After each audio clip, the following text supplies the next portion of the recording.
Hey, welcome back, everybody. The Accidental Survivor here, and we are back with another crafting tips, tricks, hints, and guide episode. Today, we are going to build. Oh, I'm on the wrong thing. A metal barricade platform, and this is one without a window in it. And what we're going to need is a whole bunch of scrap metal. You're going to need to have an adjustable workbench or an adjustable wrench and a large workbench. You're going to need a lot of nuts, a lot of bolts. You're going to need barbed wire. So we're going to get started right away. So I've got here 4 piles of 8 scrap metal each, and these will allow me to build the 4 sheet metal that I need. Each sheet metal that you craft requires 8 scrap metal. So we're going to take all these into my inventory really quick. So like I said, every sheet metal that you make, and you need 4 of them, will require individually 8 scrap metal. We're also going to have to craft barbed wire, and for that we'll need a wire spool as well. And we'll do all that right here at the workbench. So I've got all the material on me needed to build that. So here we go. We're here at the workbench, and we're going to make our 4 sheet metal.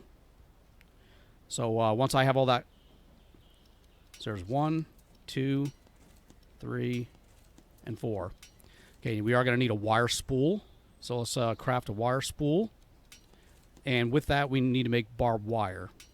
Now, I also need to make... I think I may need to make some nuts and bolts, but here we go. No, I got everything I need. So yeah, for the metal platform itself, again, you need a large workbench, adjustable wrench. I've got 20 bolts, I've got 20 nuts, I have the 4 sheet metal that I just crafted, and the barbed wire. So I can go ahead and craft that now, and that is done. And with those materials now, I can then place... Where's she at?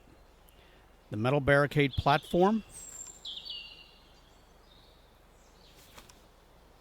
And now I've got a place I can stand up on top of, and I can shoot down over the wall. And these is what I'll do is I'll make a bunch of these, and I'll have them in areas of my base. So the zombies will be down here below hidden, and I'll stand up here and blast them. But this is how you make the metal barricade. Again, it takes a lot of scrap metal to do that. Now, another thing you have to be aware of when you build these metal platforms or metal barricades as well, they do not start fully functional.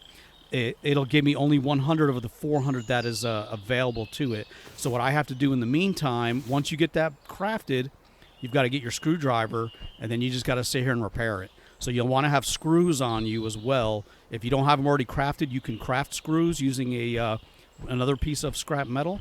And I think they craft them at 50 in a bundle, or potentially 500. I'm not positive, but yeah, you just need a screwdriver, craft some screws, and then sit here and go to work, just like this, until the maximum strength of the barricade is reached.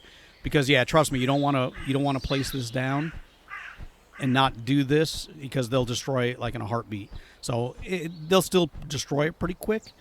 But yeah, having enough of these in place, and then standing up behind it so you can blast them, is another good option. Now, the other barricade that I also crafted, it takes the same amount of resources, and that is the metal barricade with a hole.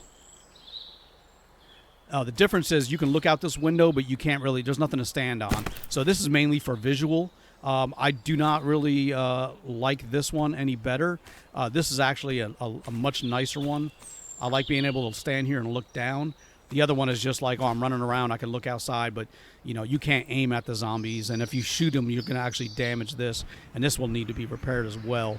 But that's it. That is the tutorial for today, how to craft a metal barricade. And the uses for this are many. You can place them like a wall almost around your building.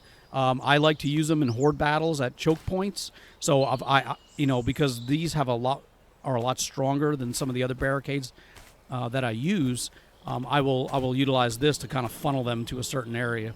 But either way, we're going to go ahead and wrap this other tips and tricks episode up here. And I do thank you again for watching. And I'll catch you in the next episode of Survive the Nights.